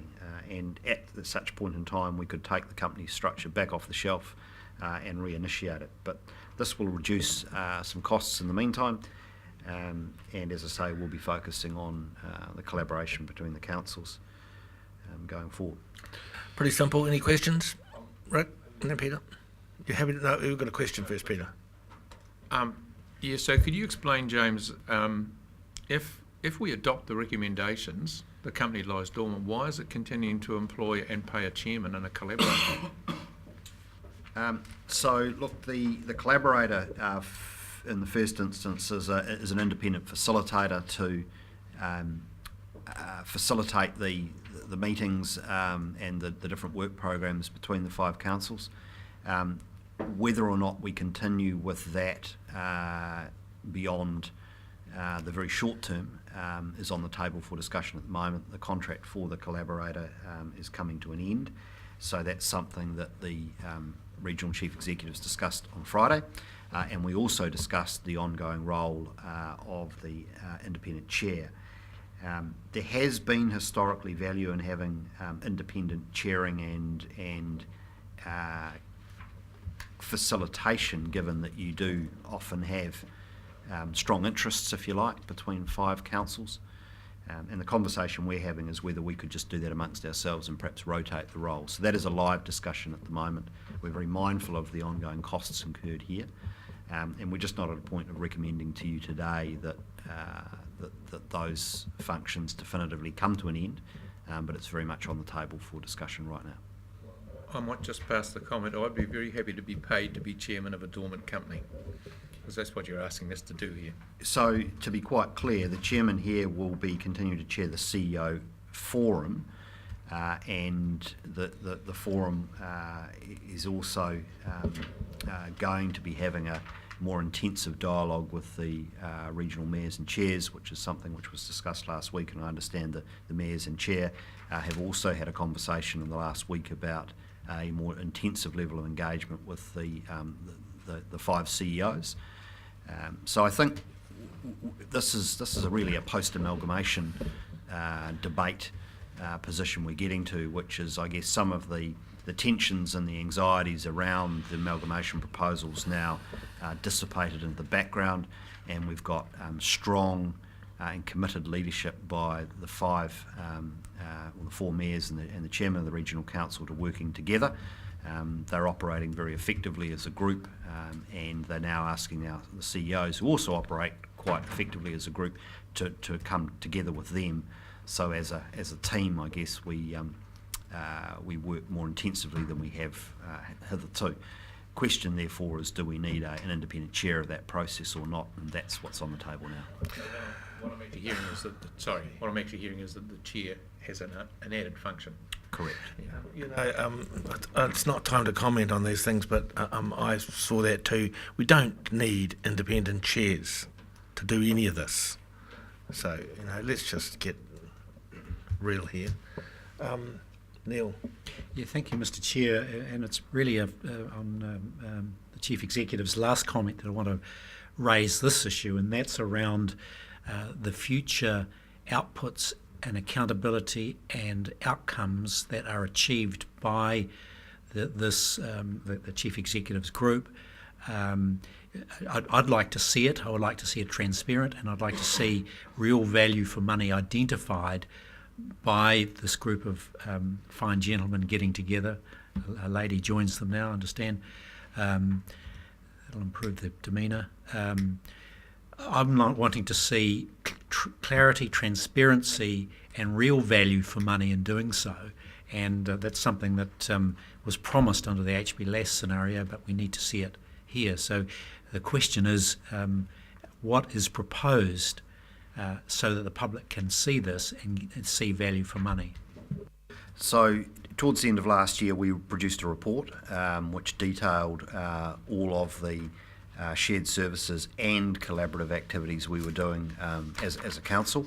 That was circulated, but I would suggest did not get a wide level of readership or notice about the place, and I'm happy to recirculate that for councillors. Quite a lot of effort went into producing that report, and I'm inclined to think that what would be more useful for councillors is a more regular reporting mechanism, as opposed to producing a document with lots of pictures and what have you on a semi-regular basis. So I think that's useful feedback. We'll take that back to both the mayoral and the CEO forum and have a discussion about how I think we can report effectively to all 5 councils and the wider community about what we're doing together. Thank you. Do I have a move? Or do you begin to move?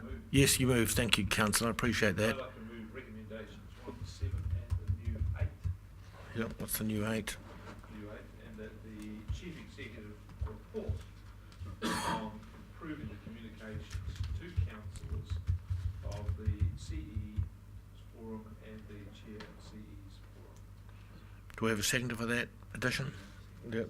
Neil seconds it. Okay, so we have an amendment to the An additional recommendation. additional. We'll just put it as an additional. We'll add it as additional. I think he 8, wants- a new 8, that the everyone's clear on what that the is. Chief It was Executive basically Neil's report point. subsequently to this council on means of improving the communications from the CE's forum and the Chair and CE's meetings. Right. Do you want to speak to this, to the I entire would just say 1 one to thing. 8? I agree with the recommendations in that I would have thought the only thing I would do, and I'm being a bit facetious here, is in lie dormant. I would have thought we could have used cryogenics there for something a bit more sort of everlasting here. I'm really pleased to see this thing gone. Thank you, Neil. Yeah, Mr. Chair, just very briefly to comment, if I could go back, if we had a Hansard as such thing in 2012, this outcome was entirely predictable. I think I said so at the time. I'm concerned that potentially the waste of resource that's gone on in the meantime, although there have been some outputs of use, I regard this as a significant failing of the Hawke's Bay leadership to come together effectively. It reflects the Hawke's Bay disease. We want to do our own thing in our own little part of the world, and to hell with everyone else, despite the ratepayer paying the price. And that's why, Mr. Chair, I'm advocating strongly that this group get real and address some real issues and produce real benefits for the region. For example, we probably spend in the vicinity of $1 million battling each other in court, and I can appreciate the reasons for that, but nevertheless, I'm sure if we put our minds to it, we could reduce the $1 million price tag we pay to fight each other significantly by this group getting their heads together and deciding that they don't want to battle each other anymore. So, on that note, Mr. Chair, I'm happy to support the recommendations. Thank you, dear. I just want to speak a little bit to that. Since I've been involved as Chair of the Regional Council, we have had really good meetings. It's been meeting the mayors and the chair meeting. We are able to thrash things out in a Chatham House rules environment, and we have done that on one occasion quite ferociously, and we are still doing that, and there are issues which we won't be going along with that other people want us to go along with, but it's really good to thrash those out in an environment where you can talk quite frankly. I think it's equally important that chief executives do that, and sometimes it's important that they do that with the chairs and the mayors. But I don't see that it should have any cost. All of these chief executives are very well paid, very competent people. They can circulate the chair amongst themselves on a rotation basis, as we do with at the mayoral forum. So there should not be any additional cost to this to anybody except sandwiches for lunch. This is the way, post-amalgamation way, we are going to run our region. And that's all there is to it. And anything else that tries to get in the way of this will fail. Because these are the elected leaders, these are the people that have to make this province work together. And I think they're making a pretty good fist of that and understanding each other's problems and aspirations as we go forward. And the chief executives need to do the same, and I'm sure they're capable of standing up and doing that. Do we have anyone else who wants to speak, or do you want to wind up, Rick? All those in favour? Against? It is passed. Right, we'll go to item 11, which is the remuneration. Thank you, Mr. Chairman. Good morning, Council. Can I first of all start off with a request for an amendment? In my recommendation number 3 on page 47 of the agenda, paragraph 11 should read paragraph 10, please. I changed it in number 4 and not number 3. Correct. So, look, thank you, councillors. This is an issue that's been obviously floating around for a number of months, and you have had previously an opportunity to discuss this in a workshop around the remuneration of the Regional Planning Committee. It is an issue that has ramifications for our ability to agree on the adoption of new terms of reference, because the legislation requires that the terms of reference include a methodology for determining the remuneration of the tangata whenua members. So Mr. Shannon's report that was initially sent out to you in January has gone through a process of recommending an amount, and following discussions with the Regional Planning Committee, our further recommendations have really just are there to clarify the intent of this. Mr. Shannon's recommendation was $500 per meeting, a meeting fee.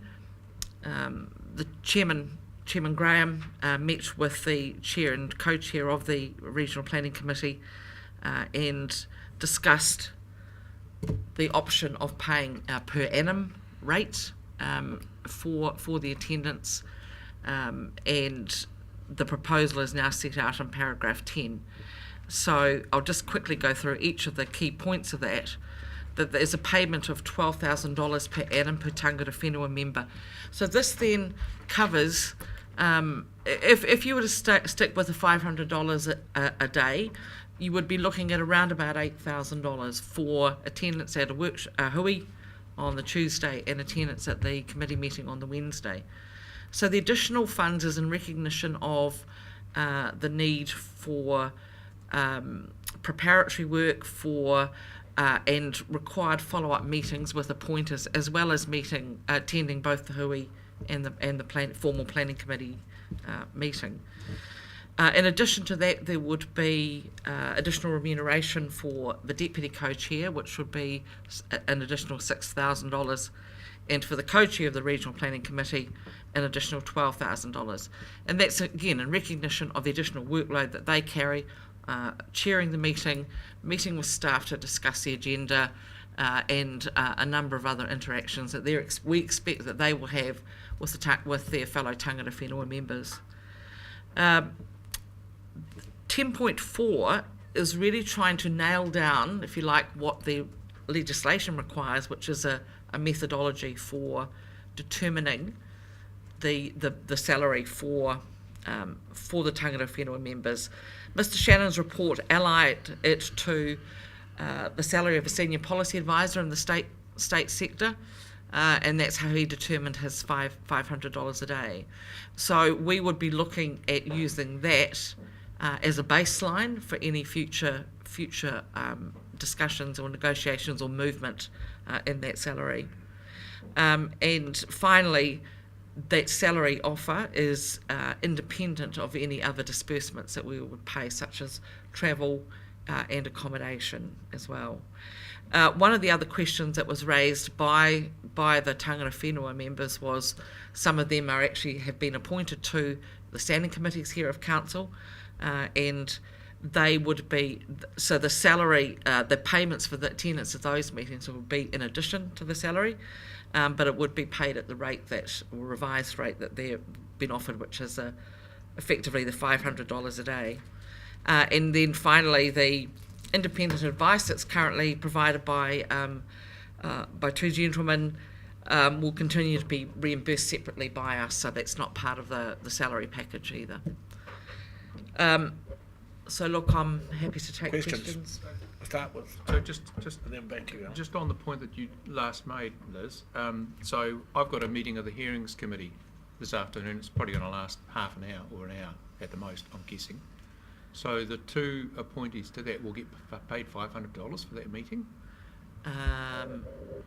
No, we're talking here about the corporate and strategic and the environment and services committee meetings that usually last all day. The resolution of those daily rates for those people attending those meetings hasn't actually been finalised. This is what is proposed. The answer is no. They do get paid, yeah. And only one of them's coming today. I'd just like it to be very clear, to me anyway, that this applies to the tangata whenua members of the RPC only.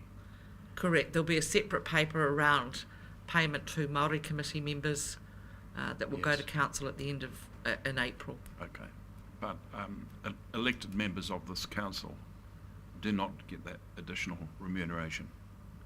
No. Just so we're clear. Well, your salary is determined by decision of council based on remuneration authority input.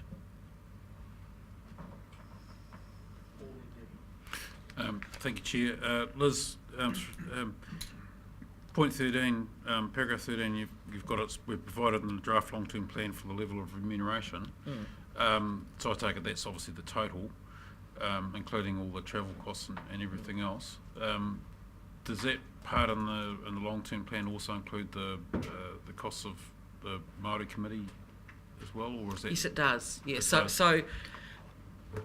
from the 1st of July onwards, what we've amalgamated a couple of the existing projects that we have and put them into one that's called Tangata Whenua Engagement. So that will actually, so we've already or it's already been proposed in the draft plan that there's additional funding for that, in addition to what's been brought together.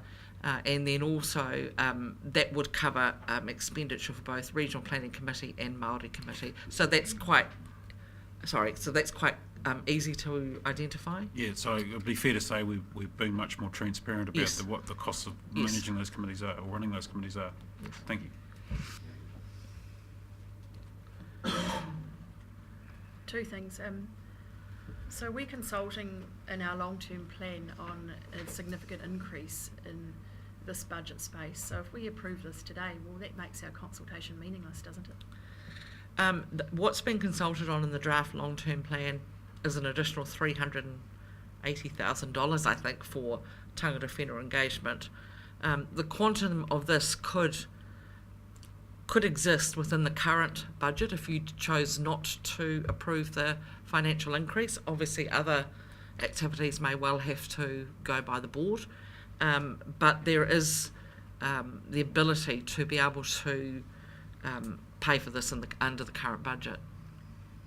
Okay, so thank you. Why are staff recommending we ignore the independent report? We're not ignoring the independent report as such. It's provided a baseline or suggested payment of $500 for the tangata whenua members, and then we sought some feedback from those members as well, and their concerns were really expressed via their knowledge of what other councils pay to their equivalent RPC members, but also a lack of financial recognition about the work that they have to do with their appointing bodies and meet with them. So the increase, if you like, that was proposed or has been offered was in recognition of that. All right.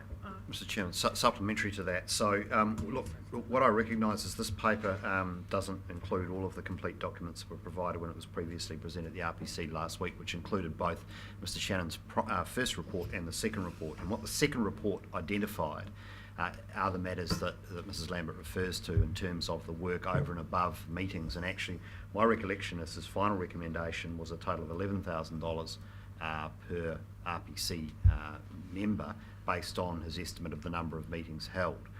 One of the things that was adopted by this council in the terms of reference in 2014 for the RPC, and the terms of reference by statute is required to cover matters of remuneration. One of the provisions in there was to have a principle around remuneration for the RPC tangata whenua members, not creating perverse incentives. It was quite coded language, but I think it was quite obvious that what it was suggesting was not coming up with a remuneration structure that incentivised meetings for the sake of meetings, and indeed was therefore going to suggest a salary is actually the appropriate way to go. One of the problems we have with forecasting the work program for the RPC is it's very lumpy. We're obviously going to go into a very intensive period around the tank plan change, for example, where we can anticipate there will be a large number of additional meetings and workshops required for the planning committee to get up to speed with what is being recommended. So therefore, when we're on a daily meeting rate, it makes it very difficult for us to budget and forecast what's required. So there are peaks and troughs in the work of the RPC, and I think that's overall led us to conclude that a salary is a better way of managing that, and it recognises that there is a lot of work required outside of the meetings themselves. And perhaps the final thing I would say is that this is not a consultative committee. This is not like the Māori Standing Committee. This is a skills-based committee that has to make highly technical decisions on RMA planning. And therefore, what we do require is membership that is informed, that is skilled, and therefore there is an upskilling required, training required, and a set of attributes brought to the table. And so in proposing a salary at this level, which is commensurate with the salary expectations of senior policy advisors, we're effectively remunerating for the level of service that we would expect from the tangata whenua members on this committee. And I think in setting a new remuneration level, should you decide to do so, it is important that those expectations around what is brought to the table and the level of service provided is communicated clearly to those receiving the remuneration. So, Chair, just given that the discussions we've just had, I have a recommendation I'd like to move when you're finished with questions.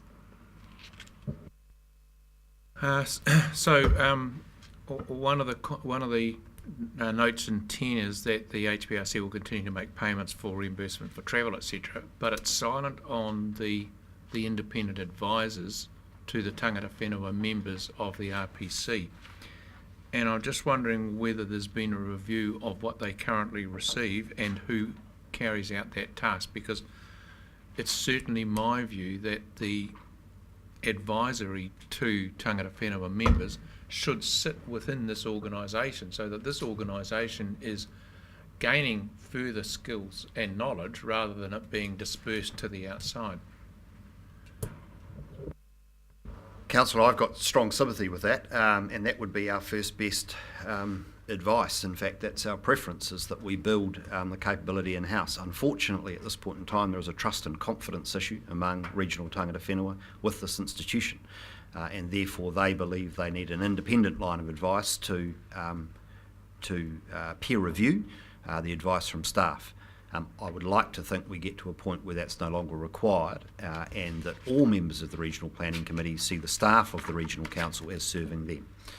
We're not at that point at this moment, so we have effectively an interim set of arrangements with two contracted independent advisors. There is a review which, to the best of my knowledge, is not yet complete in terms of the independent advisors.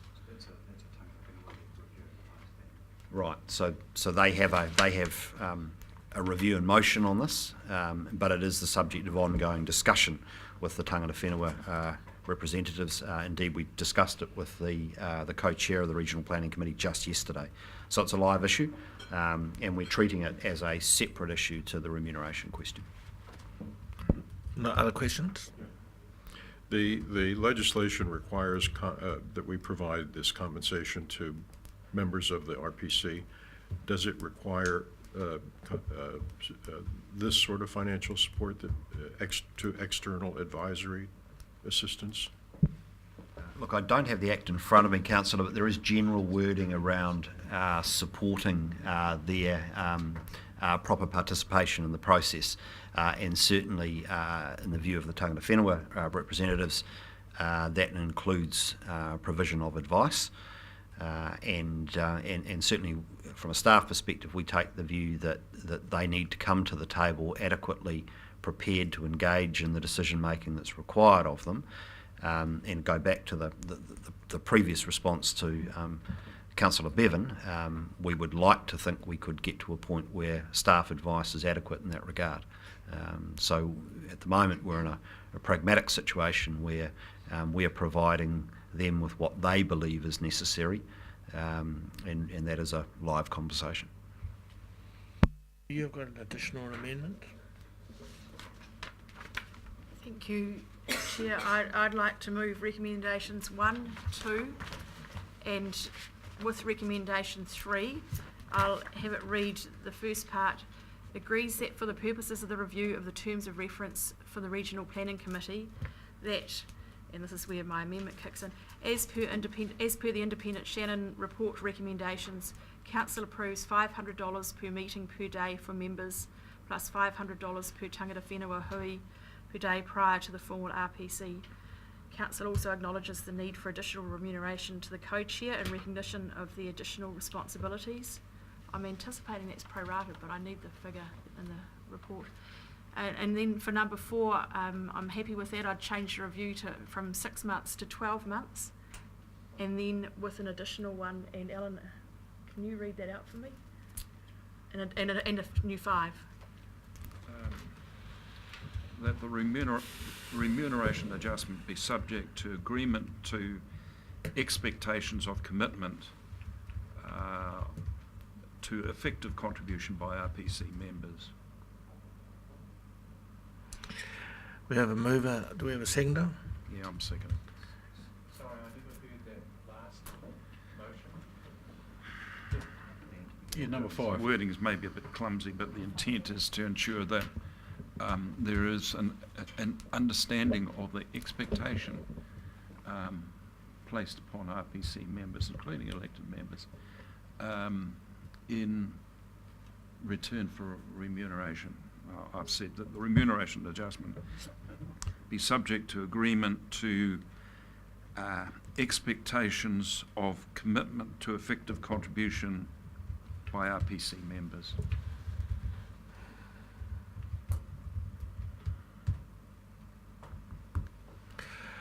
Okay, we're moving a seconder. Mr. Chair, I just want to, could I have some clarification? Because it occurs to me that the adjustments made to the councillor's recommendation 3 are inconsistent with 4. So it would need that the first part of that sentence be removed. Yes. So I would like to speak to this first. Sorry, point of order, can I? No, they moved in second. Yes. Oh, okay. Oh, yeah. Sorry, Chair, can I speak please to it. have that in writing so that I can make sure that I've got it correct and put it up on the board? Is it possible?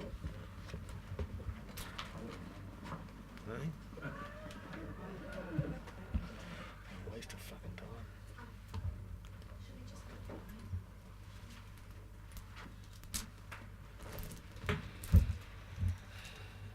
So if you go to number 3.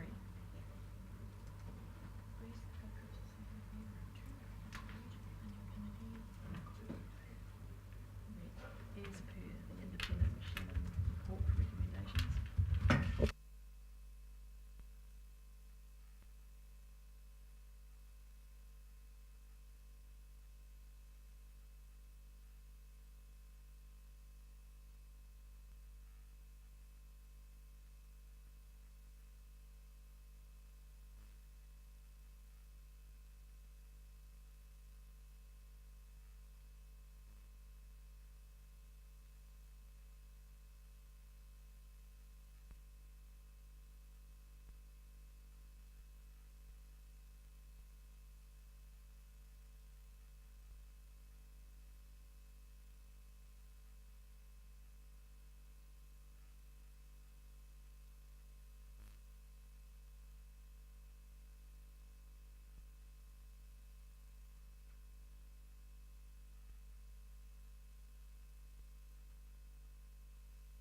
PSO. Let's get them up on the, Yeah.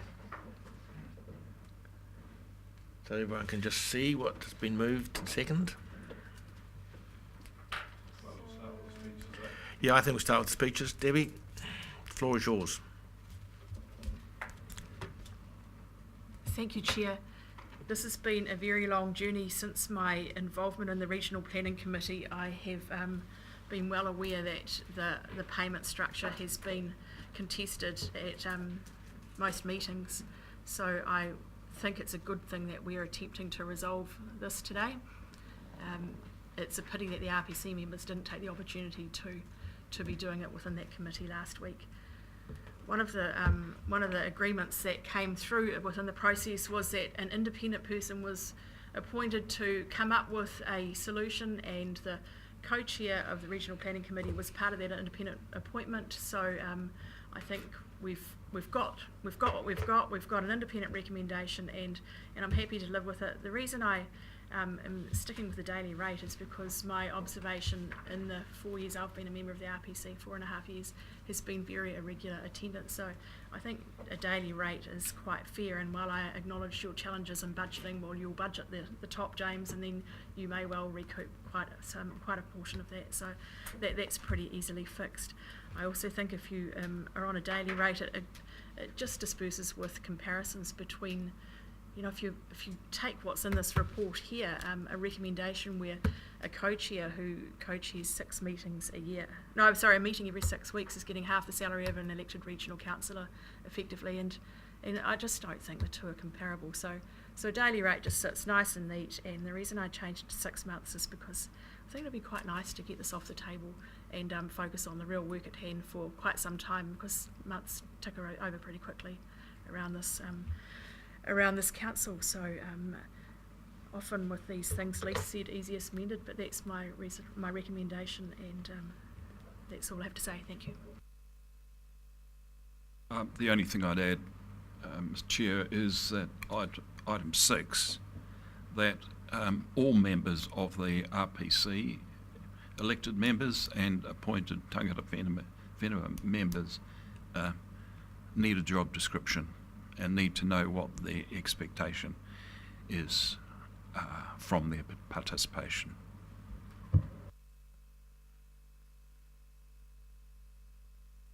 I'm going to vote against the amendment, and I will vote for the standard resolution. Can I say that the first problem we've got here is pay and rations is always a challenging issue. I've been in another institution where it had to do it itself for many years and came up with some terrible outcomes. Eventually went to an independent process. And I can tell you from there, it was always wrong, whatever they came up with. Always wrong. So, we're in a similar position here, and it's regrettable we've got to this. Firstly, I think we do have to treat the people who are on the tangata whenua members of the RPC in a similar manner to what the other councillors are. Councillors get paid a salary. Why wouldn't we give them a salary? I think the argument to treat some group as differently is going to be challenging. The maths of it seems to be reasonably okay to me. The part that worries me the most about the amendment is the amendment, the part that talks about the expectations to effective contribution. This is entirely highly judgmental, and I think could be very provocative. I understand the sentiment that's being made there, but that expectation is not placed on anybody else around this table. We're here for a period of time, and we have to answer to the end to the electors, and the people who are on there as the tangata whenua reps will have to answer to the people that send them there. That'll be their expectation, and they'll make those judgments. This particular element at the end could be badly misread, in my opinion, notwithstanding the honesty and the intent of which it's put forward. I just think it's a difficulty. I feel we're in a very difficult position here, that we're making a recommendation to effectively to ourselves about our own pay. This is what we're doing, the people we work with, and notwithstanding the fact that we had a report, what I see is that at the end of it, the chair and the chief executive have talked to the tangata whenua reps, have come up with an agreement which they feel comfortable with, and everybody feels comfortable with, and I'm going to support the Chair and the Chief Executive and that negotiation and the discussion to the hilt. I'm not going to go and unpick one bit of it. So I'm going to support the recommendation as it stands and will oppose any amendment to it. Thank you, Rick. Before I come to you, do you mind if I speak? I'd just like to... I'd like to follow on from what Rick has said. I personally think that 6 is insulting and condescending, so I'll go further than Rick. That is, by definition, we expect everybody who turns up at these meetings to be prepared and to have done the homework so they contribute. That is by definition, and we shouldn't select one group out and say this is an additional expectation on them. I just want to thank Rick for recognising that James and I have done an enormous amount of work on this, and Liz, and it hasn't been an easy exercise because we're essentially talking to our partners how we remunerate our partners for turning up to meetings and for reporting back to their respective hapu and marae, and it is actually a huge job for them, and they feel that responsibility enormously. Now, some do it a lot better than others, and we have seen that. This is an enormous learning curve that we as a community are on, and that they are on.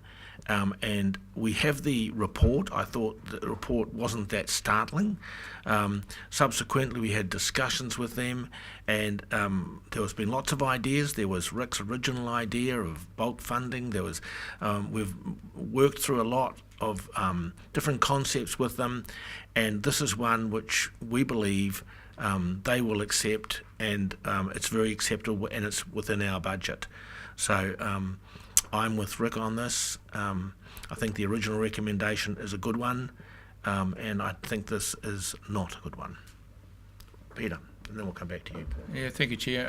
At the risk of reiteration of what's already been said, I just can't support this, given that there's 2 elements to this. One is the remuneration levels, and given that there has been a negotiation and an agreement that's been put in front of us in the original recommendations, to adopt this now would be a considerable act of bad faith towards fellow committee members in a committee where we know we already have some tensions and difficulties, and to exacerbate those through this resolution would be, in my view, completely counterproductive, so I can't support it.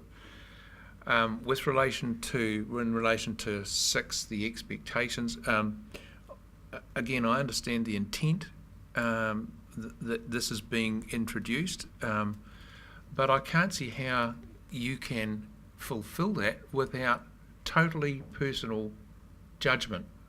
I can't think of any objective standard that could be set and measured, so I just can't support that either.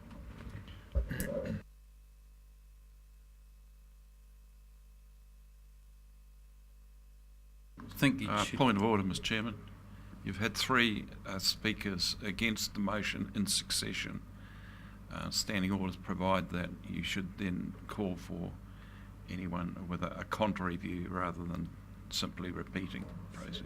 You are the seconder, but do you wish to speak again? No, I'm raising point of order. Well, therefore, I will call for, is there anybody else except for the mover and seconder who support this? Therefore, Councillor Bailey, all's yours. Thank you, Chair. In addition to the words from Councillor Barkey, yourself, and Councillor Bevan, which I try to agree with and won't repeat, but I'm also very conscious that at the end of the day, the terms of reference require us to have agreement between tangata whenua members and the council in terms of the remuneration and the reimbursement of expenses. That's required by statute. It has to have the agreement of both parties. This particular recommendation, the initial recommendation, did have the agreement of both parties, so I cannot see any way in which we can change it. The floor's yours, Debbie. I'm not quite sure where the agreement from both parties went, because the opportunity to debate it was passed in at the RPC meeting. But anyway, this was a recommendation that has come out of an independent report, and I know that with number 6, I know Alan didn't mean any disrespect in what he was saying. So he was quite insistent that his standards of behaviour was for all members around the table. Anyway, it is what it is, and goodness me, at the end of the day, this is public money. We need to be spending it wisely. It's not a gravy train. We've all got a job to do, and I think we should be doing it as prudently as we can. All those in favour? Against? No.